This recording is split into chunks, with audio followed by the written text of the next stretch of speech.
మరోసారి ఉక్రెయిన్ పై Russia విరుచుకుపడింది. Ukraine రక్షణ వ్యవస్థలను రష్యా ధ్వంసం చేసింది. 26 క్రూజ్ మిసైల్స్, 600 డ్రోన్లతో రష్యా భీకరమైనటువంటి దాడులను ఉక్రెయిన్ మీద కొనసాగిస్తోంది.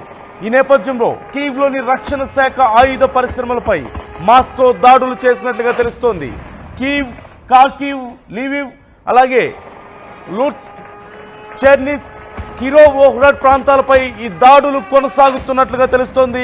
ఆర్మీ రిక్రూట్మెంట్ కేంద్రాలు, సైనిక వైమానిక స్థావరాలపైన కూడా దాడుల పరంపర కొనసాగిస్తోంది రష్యా.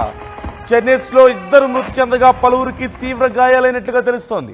మరోవైపు రష్యా చేసినటువంటి దాడి చూస్తున్నాం. ఒక మెటర్నిటీ హాస్పిటల్ మీద రష్యా దాడి చేసినట్లుగా తెలుస్తుంది. డ్రోన్ అటాక్స్ చేసినట్లుగా తెలుస్తోంది. ఈ నేపథ్యంలో అక్కడ ఉన్నటువంటి పేషెంట్స్లో చాలా మంది గాయపడ్డారు. సిబ్బంది పరుగులు పెట్టారు ప్రాణ భయంతో. మనం విజువల్స్లో చూస్తున్నాం. ఎక్స్క్లూజివ్ విజువల్స్ ఆర్టీవీ స్క్రీన్ మీద మనం చూస్తున్నాం. రష్యా 600 మిసైల్స్తో దాడులు చేసినట్లుగా తెలుస్తోంది. ఉక్రెయిన్లో చాలా ప్రాంతాల్లో, ముఖ్యంగా కీవ్ పరిసర ప్రాంతాలంతా కూడా ఈ రణగుణ ధ్వనులతో అల్లాడిపోయినట్లుగా తెలుస్తోంది.